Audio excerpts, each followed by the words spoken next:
Bonjour à tous, aujourd'hui intégrale tirée du concours du MIT d'intégration, le fameux donc Integration B, un 21 janvier 2020. La question 13, alors très rapide, je vous ai donné l'indice, alors je vous montrerai deux méthodes.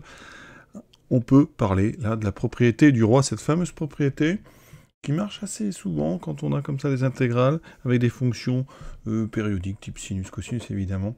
Donc la propriété a dit la chose suivante. Si on a f une fonction continue sur AB, eh bien l'intégrale entre a et b de f de t dt, eh bien c'est l'intégrale de AB de f de a plus b moins t dt. D'accord? Donc regardez ce que ça donne sur cet exemple. Donc ici f de t, bien sûr, c'est sinus de sinus t moins t. Le a, donc c'est 0. B, c'est 2pi.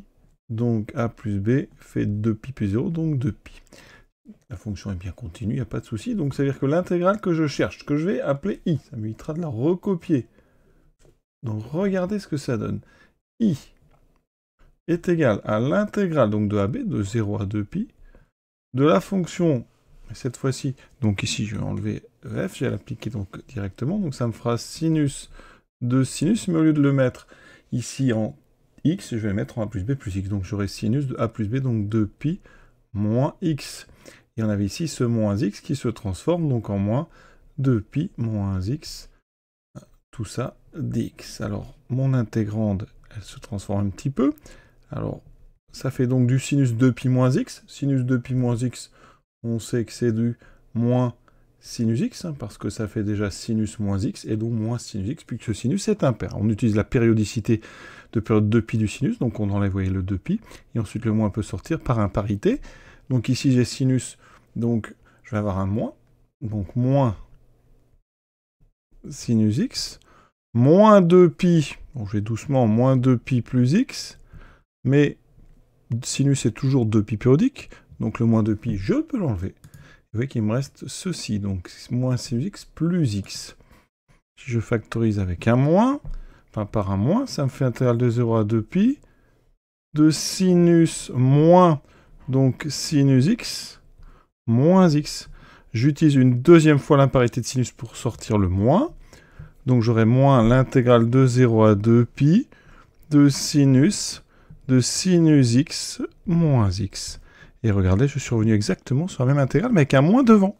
Et donc je suis revenu à moins i. Conclusion, j'étais parti de i, j'arrive à moins i égale moins i, donc 2i égale 0, donc i est égal à 0.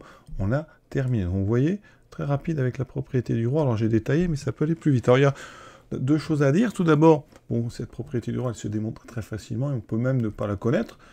Il suffit de se rappeler qu'il faut faire un changement de variable. Alors ici, hein, je vais prendre en u égale, vous voyez, a plus b, moins, ici, ça sera donc x.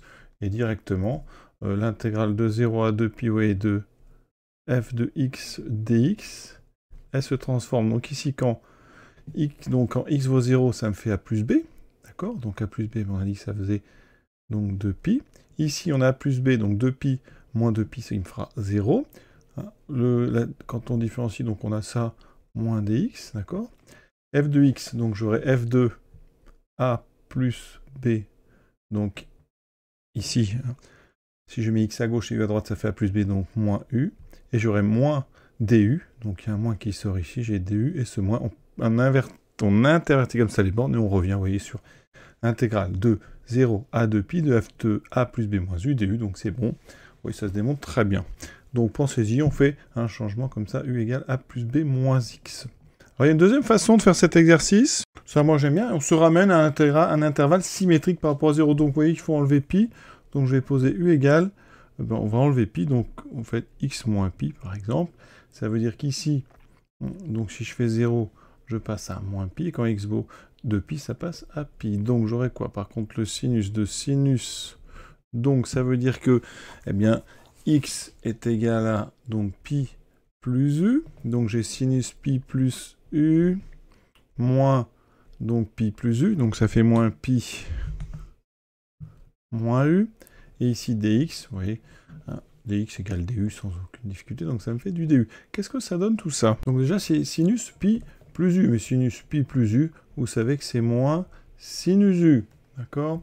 Donc ça me donne intégrale de moins pi à pi, de sinus de moins sinus u, alors je vais mettre le moins u ici, j'ai moins pi du. Alors ici, j'ai un moins pi. Moi, je connais les formules. Vous voyez, sinus pi plus ou pi moins u. Donc, on va transformer un peu. Je vais sortir un moins de tout ça. Donc, ça me fait donc intégrale de moins pi à pi. Je sors un moins. D'accord? Parce que sinus est impair. Ça veut dire que si je sors un moins dedans, j'aurai sinus u plus pi. Et donc, vous voyez, devant moi, qu'est-ce que j'ai? C'est sinus ici, pi plus quelque chose. Donc, ça fait sortir un deuxième moins.